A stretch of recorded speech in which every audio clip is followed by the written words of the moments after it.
Good afternoon. Welcome and thanks for joining us for today's HIS Talk webinar, 6 Communication Best Practices for Reducing Readmissions and Capturing TCM Revenue. It's brought to you by West Healthcare Practice. I'm Lori from HIS Talk and I'll be moderating. I have a couple of housekeeping items to make you aware of before I introduce the presenters. Attendee phone lines have been muted to prevent background noise. Please use GoToWebinar's questions box in the console to submit your questions to our presenters at any time. The presenters will answer your questions during Q&A at the end. Today's webinar is being recorded, so you'll receive a link to the recording as well as a PDF version of the PowerPoint presentation in a follow-up email. We have 2 presenters today. First up is Fonda Narki. Fonda is Senior Director, Healthcare Product Integration within the West Healthcare Practice. Joining Fonda will be Chuck Hayes. Chuck serves as Vice President of Product Management for West. And with that, I'll turn it over to you, Fonda. Thank you, Lori. And thank you to all the attendees for joining us today. We certainly appreciate you taking the time to join us for this webinar. As Lori stated, my name is Fonda Narki. I'm joined by Chuck. We both work at West Corporation on the healthcare practice team. You saw our pictures briefly there for a moment, and hopefully that'll help you connect the face with the voices that you'll be hearing over the next 30 minutes. So as you probably know, the focus of the webinar is transition care management, or what is often referred to as TCM. So transition care can mean many things, but our focus today is really on that transition care from a hospital setting to a home environment. So looking at the agenda or the learning objectives, what we'll cover today include, first, recognizing the top causes of hospital readmissions. Specifically, we're going to talk about the addressable hospital readmissions since that's where we can make an impact. Second, we will quantify financial impacts of Medicare's readmission penalties and speak to key requirements of Medicare's TCM 99495 and 96 reimbursement programs. Third, we'll show you how to calculate potential TCM reimbursements and ROIs for your organization. And then really the main focus of our time today will be spent speaking to the 6 best practices for leveraging automated patient communications to help scale your outreach program in a TCM environment. So let's get started. So first, what I want to do is just take a minute and highlight the steps that Medicare has taken to drive improvements into the care of transition patients. There's really 2 concepts at play here, what we like to call the carrot and the stick. And so the carrot's really the ability for healthcare organizations to bill additional dollars for patients who are not readmitted within 30 days and who meet certain criteria. And then the stick really speaks to the penalties that can be applied to healthcare organizations who exceed those 30-day readmission targets. So on this slide, and starting with the stick, we have on the left side kind of the historical events that have occurred over the last few years that really speaks to what CMS has done to drive improvements into the readmission rates. And then what we've done is taken that, and if you look at the chart on the right, it shows what's the impact of these changes. So CMS has been making these changes, what's the impact? And it's interesting to note that the initial release of these changes did make an impact and did cause a lower readmission rate. But you can see that that rate of change has just really flattened out since 2013. So our point of view at West is that it's becoming more difficult to impact readmission rates as CMS continues to add additional conditions to the TCM program. 2 other notable things on this slide is first on the box on the lower right, we've documented the conditions that are currently part of the TCM program, as well as we've included what will be added in 2017. And then really most importantly, it's important to note that 76% of all hospitals are projected to face $420 million in readmission penalties this year. And I think we can all agree that's a lot of money. So now we're going to move to the carrot side of the equation. So on this slide, we highlight again what CMS has done in terms of offering this reimbursement for transition care management, and it really kicked off in January of 2013. Those reimbursements range anywhere from $173 to $243 per patient who meet the requirements. Basically, transitional care services, as defined here, speaks to the 30-day post-discharge period and includes services such as that initial outreach within 24 to 48 hours post-discharge. It includes care plan management, helping the patient understand and follow their care plan. It also includes medication reconciliation and adherence, making sure the patient has the right medication and is taking that medication as prescribed. And then finally, it's helping that patient coordinate any follow-up care or the follow-up care that's required. And then one more note in terms of the TCM requirements is that these services do need to be delivered by clinical staff members as defined in that last bullet. So over on the right-hand side of this slide, what we've done is we've kind of highlighted the key criteria for earning the reimbursements under the TCM 994, 95, and 96 codes. And really what you have to do is first you have to communicate with that patient or caregiver within 2 business days. And then second, you have to ensure that patient participates in a face-to-face visit within 7 to 14 days of the discharge, depending on the complexity of their health issue. So what we've done is we've kind of taken that information, the revenue or the carrot side of the information, and we've done some back of the math envelope estimates. And really for every 1,122 qualifying patients that discharge per year, an organization can earn $217,600 in TCM, which is, in our opinion, that's a nice chunk of change. So I think we all agree that lowering penalties and increasing revenue is a good thing. But what we want to do now is kind of talk about some of the primary reasons that a patient is readmitted to the hospital. So now on the next slide, what I'm going to do is speak to what we call addressable readmissions. And what we mean by that is that there are steps that can be taken in these cases to help reduce readmission. So with that, some of the addressable readmissions happen when, number one, patients do not take their medications as prescribed.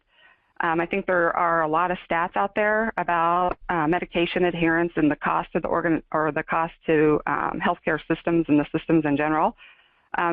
But just as a fact, CMS estimates that 11% of all hospital readmissions are due to lack of medication, and that these readmissions are at a cost to the system of $100 billion. Secondly, that the patient fails to follow through on that follow-up visit. They either do not make the appointment or they schedule it and then fail to show up. Sometimes the patients have that best intention, I'm going to follow doctor's orders, but they actually fail to execute. And so what we're going to do is we're going to talk about how you can circumvent that problem in a moment. The third reason for an addressable readmission is that the patient doesn't recognize or call to attention red flags or worsening conditions until it's really become a critical situation. And at that point, sometimes it's too late to manage other than another outside of just another admission. And then the fourth reason is the patients basically do not follow their care plan. They walk out of the hospital and they disengage. So they really weren't planning to engage once they've left the hospital. And then finally, the fifth note that we have here, we think it's important to note that chronic care patients are really at a higher risk of readmission, and that organizations really from a priority perspective should really pay particular attention to these folks as they are discharged from a hospital. So hopefully that gives you some good background, and what we're going to do now is kind of switch to what can be done to help prevent these U-turns. So what can you do as an organization to minimize those U-turns back to the hospital and then maximize the opportunity to earn TCM reimbursements? So what I'm going to do now is turn it over to Chuck, who will talk about the 6 communication best practices. Take it away, Chuck. Thank you, Fonda. And like Fonda was saying, hospital readmissions have plateaued, despite the fact that there's 76% of hospitals out there facing CMS readmission penalties. So the purpose of this webinar is to discuss the steps necessary in preventing these U-turns while still earning TCM reimbursements. Now, your first step actually occurs within the hospital. And here you really need to engage the patient to assess their communications needs post-discharge. And this is really crucial for the overall success of your TCM program. And second, per CMS guidelines, you must make 2 attempts to contact the patient within 48 hours of their discharge. Third, communicate with the patient or the proxy by their preferred communication method. So you may have a situation where older, sicker patients might prefer a voice call, while the younger care proxies might prefer a text. Fourth is persistence. So CMS requires 2 follow-ups be made within 48 hours, but even if you don't connect, you can still be reimbursed for the TCM visit so long as you can get that patient in within the prescribed timelines. After 48 hours, the messaging really changes in nature to focus on getting the patient in for that follow-up visit. Fifth, use smart reminders as part of your overall communication program, and we're going to cover several best practices when using outbound communications to drive patient action. And finally, we're going to look at the use of automation. So we need to look at ways to overcome the biggest stumbling block of any TCM program, and that really being a cost-effective way of scaling up your program. Now, all of these steps might sound like a lot of work, and they are if they're done manually, but we're going to look at areas where smart application of technology increases the outreach without you having to add a whole lot of bodies or infrastructure. So one of the keys to transitional care success is planning patient communications post-discharge.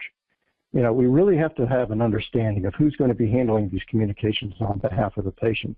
Is it going to be the patient themselves, or is it going to be someone else?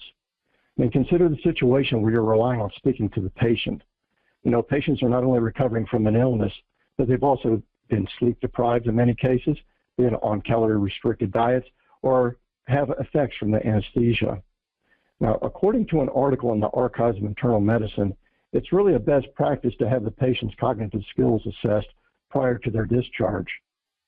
You know, like, we really need to gain an understanding here. Can the patient understand instructions from their care coordinator, answer questions about their health, and make arrangements for their transportation to their follow-up visits? So the cognitive study is really important, because if the patient can't handle post-discharge communication, then a proxy must be identified. And once this proxy is identified, then you must capture permission to communicate with that proxy and also capture their preferred means of communication, maybe even extending that to the best time of day to reach them. By identifying the best person to communicate with, you really set yourself up for success post-discharge. You know, you need to remember to tell that patient or the proxy to expect a call within a day of discharge. Further, while the patient's in the hospital, they need to be trained up in identifying all the red flags in their health. You need to educate them on how to communicate these red flags to their care coordination team. And if the patient feels like they really are worsening, you can reduce ED visits by informing the patient on how to reach a care team member after hours. So the proxy needs to be kept in the loop as well to make certain that that patient is following your care plan. So finally, before discharging a patient, set up their follow-up TCM appointment and communicate that date and time to the appropriate contact. And take that time to inquire as to whether they're going to have transportation problems or they're going to have issues with obtaining medication prescriptions and so forth, because any issues can be addressed at that point according to your hospital's policies. So the CMS TCM program requires that you make 2 attempts to contact a patient within 48 hours of discharge. Really, that first attempt can go out the first day, first 24 hours, with the second attempt being made the following day if you didn't reach them on the first day. But if you implemented step 1, you've really reduced your chances of not reaching anyone. But in any case, these first 2 attempts are essential, because even if you don't reach the patient, CMS will allow you to bill for a TCM follow-up if the 2 calls were at least attempted. So the purpose of this early call is really about reconciling the patient medications and determining the patient's status post-discharge. Are referrals or labs needed? And verifying that the patient has their medication and is taking them as they prescribed. You can go ahead and take this opportunity while you have them on the phone to remind them of their upcoming appointment and ask if they're going to have any issues making that have arisen since they've been discharged from the hospital. Now, the initial calls are really best handled by automation to scale out the TCM program. You can use text, voice, email, or any of these channels for the initial calls. Any of the channels can direct the patient back into your call centers. Use your internal resources just to practice at the top of their license. The voice messages themselves can be customized so that in the event that you reach a voicemail or an answering machine, the message will be different and leave a number for them to call back on. So here we have an example of using an inexpensive technology for the outreach to do the legwork of the patient chase. We can go a step further. We can actually use automated surveys to track a patient's progress. And if the patient's response to the health survey indicate worsening health, then that call can transfer automatically into your call center, where a care team can handle only the exceptions rather than trying to broadcast survey an entire patient population. Or let's say that we use a survey for to track medication. If a patient indicates that they're not taking their medication, we can use the survey to find out why. Again, the call could be transferred into your call center. We can find out if it's a case of they just can't afford their medication, they can't get to the pharmacy, or the medication might be making them feel worse in some way. Finally, automation simplifies the documentation of all your outreach. Most systems today log the results of calls, such as your no answers, your voicemails, or your transfers. And this greatly simplifies your record keeping and can become incorporated as part of your overall hospital workflow. So it comes as no surprise, given the focus by CMS, that most readmissions occur within the first 30 days post-discharge. If we go back to that Archives of Internal Medicine article on care transition interventions, we can see how effective proper pre-discharge and support post-discharge is in reducing readmissions. Now, this was a 2006 study, but is still the foundation of many modern readmission reduction programs. In fact, this study showed a combination of pre-discharge cognitive analysis, quick post-discharge contact, and weekly health monitoring calls reduced same diagnosis readmissions by 2.8%. But what's more important to this conversation is that 30-day readmissions were reduced by 3.6%. Now, this study annual outreach and home visits, but even then it was demonstrated that a cost savings of over $500 per case could be reached. So the study really suggests that a continuity of care post-discharge fostered a sense of caring, which in turn led to greater patient engagement. Well, let's jump to current programs. Well, last year at HIMSS, a major Pennsylvania hospital presented the results of an internal study where they used text, voice, and emails to communicate with heart failure patients post-discharge. The program was really simple. They only used 2 to 3 messages to their patients and their care proxies. One message was sent right after discharge, and then there was another sent right before their follow-up appointment. And the second message was nothing more than a simple appointment reminder. But by communicating in the preferred communication method and in the language of the patient's choice, readmissions were reduced by 25% over patients that were not messaged. And so overall, readmissions were reduced from 27% in the control group to 16% for messaged patients. Now, one of the keys to effective outreach is to communicate by the patient's channel of preference. And most EHRs today capture that preference. However, it's really important while the patient is in the hospital to verify and update this preference as part of your pre-discharge process. You really have to evaluate that patient on their current capabilities. I mean, for example, if you had a patient that preferred email, but they're being discharged, is it still the case that they can get to and operate their computer once they're at home? You also need to capture the preference of the care proxy. Now, studies have shown that most care proxies prefer text, but voice and emails are requested often as well. Now, this is the time to collect express consent and HIPAA waivers from your patients and their care proxies. You need to protect yourself from any concern of TCPA or HIPAA violations as you make these outreach. So when it comes to preferences, we really do see that one size does not fit all. Capturing channel preference, the time of day, and so forth maximizes the engagement with your patients. So for TCM reimbursements, CMS expects 2 attempts at contact within the first 48 hours of discharge. But what happens if you make these attempts and you still can't reach the patient? Well, the important thing is don't give up. Remember, if the patient comes in for their follow-up appointment, you can still claim the higher TCM reimbursement. So your strategy needs to shift, and that shift is to get the patient in for their appointment. So plan on sending out 2 reminders out before the scheduled appointment. The first initial reminder goes out a few days ahead of the appointment and really doesn't require a response. It's just a simple reminder of the upcoming appointment. However, a second reminder goes out 24 to 48 hours before the appointment as a final reminder. Now here we do ask the patient or their proxy to confirm or cancel the appointment. Now, on occasion, you may have doctors who really push for human contact with their patients. And if this is the case, consider outsourcing your TCM follow-up calls rather than adding bodies or building out infrastructure.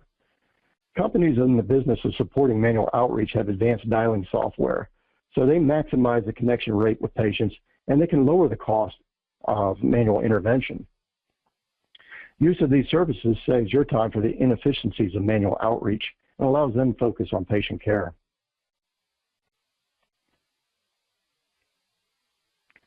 As your strategy shifts from a TCM post-discharge follow-up call to appointment reminders, you're going to want to make use of smart reminders. Now, smart reminders are fully automated, and it's a very cost-effective way of reducing no-shows. Smart reminders are bidirectional, allowing you to receive a confirmation that a patient intends upon keeping their scheduled appointment. But you need to be prepared for cancellation and reschedule requests from patients. By allowing a patient to transfer in to your call center for a reschedule call, or by flagging a cancellation for follow-up, allows you to keep that patient within your system for follow-up care. Now, I was speaking to a CMIO recently, and he was telling me he really felt the money was in knowing who was canceling. And the reason he said this is that by knowing which patients cannot keep their appointments, allows you to fill those empty slots from a wait list, and allows you to generate more revenue while improving the patient care. Automated messaging allows the patient or proxy to be immediately transferred into your call center to reschedule their appointment while it's top of their mind. You know, when we're doing our outreach, we often see questions come back from patients, and one of the most common questions that we see come back is, where are you located? Smart reminders will automatically provide the location of the follow-up appointment to your patients without any interaction on the part of your care team. This cuts down on the number of calls into your call centers or your practices, and it really gives the patient a better overall experience with your organization.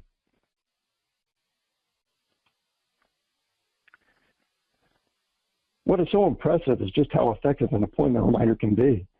Joslin Diabetes Center implemented a TCM program, which included reminding patients of their upcoming post-discharge appointments.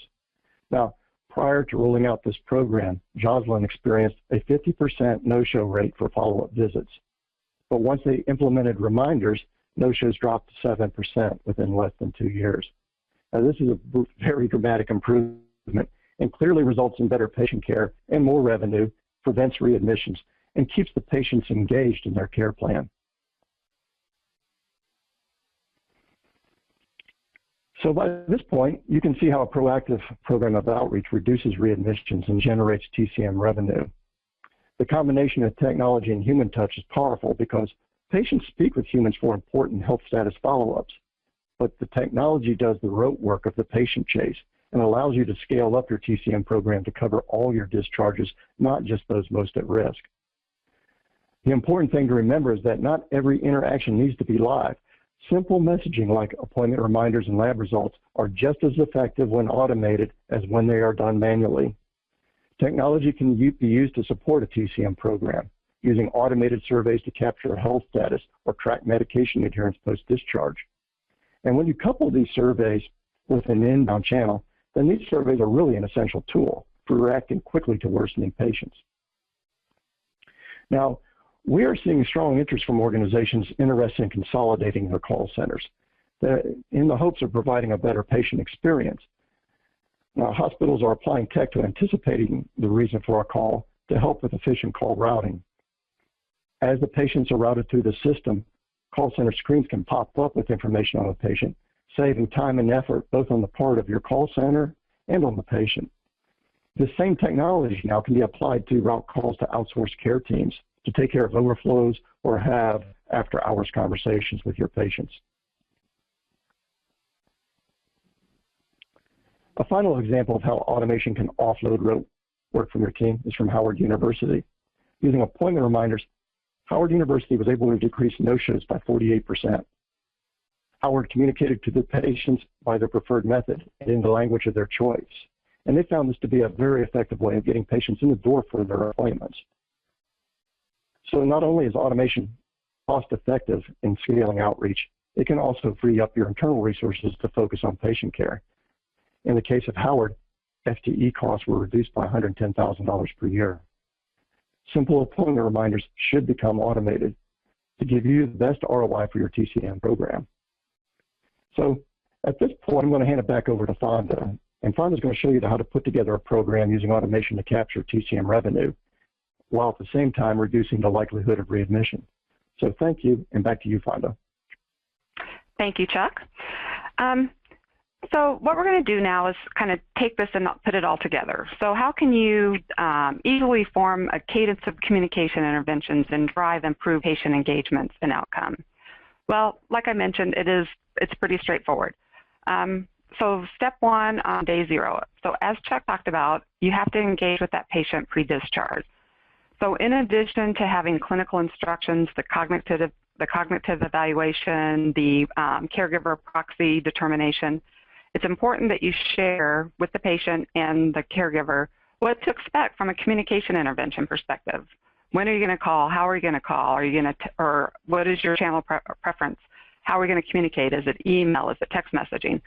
A patient that understands how that communication is going to occur is more likely to engage. And as we mentioned, that also applies to any caregivers or proxies that are part of that post-discharge care for that patient. Second, in that day 1 to day 2 time period, we've got to be reaching out to that patient and assessing how they're doing. Are they feeling better, the same, worse? Are they taking their medications as prescribed? Were they able to pick up their medications? Do they have their follow-up visit scheduled? Are they planning to attend that visit? Those are all really kind of key things in that first 48-hour post-discharge that it's critical for a healthcare organization to understand. Third step on that day 3 to 14 is to send that appointment reminder, making sure that that patient intends to make it to their appointment. You heard Chuck reference several studies that show what kind of impact a simple appointment reminder can make on the no-show rate, which we all know will ultimately improve the readmission rate. And then finally, at the 30-day mark, document and bill TCM for the patients that met that criteria and did not readmit. So finally, on the last slide, what we're going to do is wrap up by sharing how these 6 communication best practices can help you achieve key goals in your organization. So by following this cadence of communication in a TCM program, it will enable you to maximize the likelihood of keeping patients engaged in their post-discharge plan. It will help satisfy the TCM program requirements, which will then lead to the third bullet, which is retaining revenue by lowering those readmission rates. 4, as Chuck talked about, it'll help improve clinical efficiency by reducing no-shows to follow-up appointments. And again, reference several studies that show what kind of impact that follow-up can have. 5th bullet, scale your outreach program in a cost-efficient manner.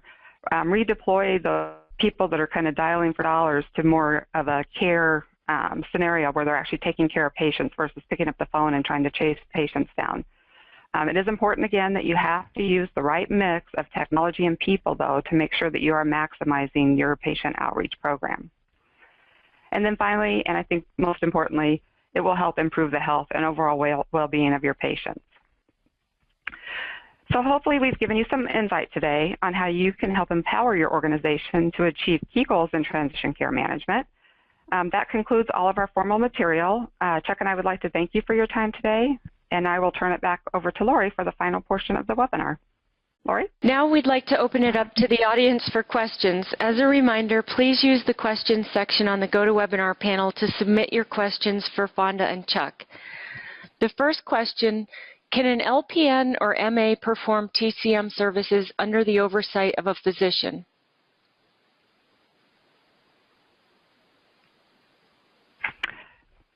Yes, Chuck, I didn't know if you were going to step in on that one. And yes, it does have to be under the clinical guidelines that are published by TCM, but as long as the right oversight is being maintained, then the answer is yes. And I will check with you to see if you concur, Chuck. Yes, Fonda. Thank you. Okay, the next question, can you please give more information on the setup of the first step, the contact in the hospital? Do you recommend having resources go out into the hospital, and what clinical level do they have to be? Yes, I think probably the very best answer to that question is from that article from the Journals of Internal Medicine. They actually describe the level of the care coordination team that was used at the various stages. I don't have the information right in front of me, but it was a nurse that was trained up in the cognitive test. The cognitive test was really a 4-question test. They asked the patient their age, their phone number, the name of the facility they were in, so forth. Any patient that didn't answer at least 3 of those questions correctly was deemed to have reduced cognitive skills. and then they reached out to try to find a care proxy. So that is a phenomenal article on the pre-discharge process. I would really advise that you pull that down from JAMA and take a look at it. It will answer a lot of your questions. Okay.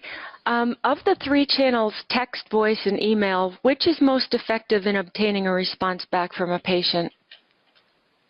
Yeah, text blows every other channel away, and it's really due to the nature of text. I mean, a text stays on your phone, and you can answer it when it's convenient for you to do so. So you can get answers or responses to text throughout the day, whereas when you're calling a patient on the phone, let's say, they have to pick up the phone while it's ringing to respond to you. So we see response rates with text 2 to 3 times higher than we see over any other channel. You mentioned text is the most effective means to communicate. Are you aware of any technical options which automates the communication aspects which are post-discharge? What pros and cons have you observed with those systems? Yes, well, I think there's actually going to be another webinar coming up on how you automate the automation, which actually talks to that very topic of how you actually can use automation and have a prescription in effect to cadence the messaging out to a TCM patient on these different call patterns that we described, the early outreach within 48 hours, and then sort of this a few days out from the appointment having yet another reminder go out, and then the final reminder actually asking for that confirmation. There are tool sets coming online, and all of this is relatively new. There's not a lot of market feedback just yet on this, but we're seeing the market move in this direction to take automation to the next level so that you have this controlled cadence of messaging out to a patient. If you use automation to message a large group of patients, won't that bury your call center and result in patient dissatisfaction? Yeah, that's a good question. Now, all the vendors that I'm aware have some sort of call throttling technology, which will allow you to send out messages throughout the day. So not all your messages are going to go out at 8:30 in the morning. They're going to be spread out from 8 to 5 so that you don't have that situation develop where your call center is just buried. Okay, thank you. What do you do about patients who don't like technology? Yeah, and that's one of the preferences you need to capture. I mean, if there's a patient that really doesn't like the technology, then you will have to fall back to the manual outreach methods. Now, I think it has to be put in context, though. We currently use automated surveys to reach out to the chronic care patients for some of our clients. And so long as the patient is advised that this survey, while it's automated, is part of their care plan and is reviewed by people, by humans, as part of their care plan, then it meets with a lot greater acceptance. In fact, what we see is that responses to these surveys can hit as much as 70%. So it really comes down to patient prep. If you tell a patient that expect to receive a survey, every Thursday, and it's going to ask you these 9 questions, it's important that you respond to these 9 questions so that your care coordinator can see what's going on with you. And if it's positioned in that fashion, the resistance to that technology tends to fall away. But I mean, ultimately, if the patient really just says, I've got to have a human to talk to me, then it's something that needs to be addressed within your organization. Okay, thank you. It looks like our last question is, how do you avoid communication fatigue? Fawn, do you want to take that one? Yep, sure, I will. Mm-hmm. And that's a good question, and that is kind of an industry buzzword that you kind of hear now is this communication fatigue. Chuck mentioned this a minute ago, but there's really this concept of organizing and curating all of your communications to patients, regardless of what state they're in, regardless of whether they're chronic, transition, just routine patients, and really having that 360-degree visibility into the communication cadence that's going on, and then really adjusting it accordingly. You don't want to be, it is a concern, and it is something that you don't want to bombard the patient with so much communication that they start ignoring it and being resistant to it. So like Chuck talked about, there's going to be another seminar coming up where we're going to talk about automating the automation. And what that does include is really making sure that it's not just the communication on a one event type basis, but it's looking at the patient holistically and the communication with that patient holistically. Thank you.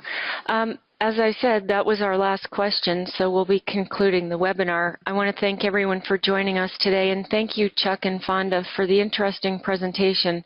As a reminder to attendees, watch your email for links to the recording of today's webinar, as well as a PDF version of the PowerPoint presentation. We look forward to seeing you at our next HIS Talk webinar. Enjoy the rest of your day.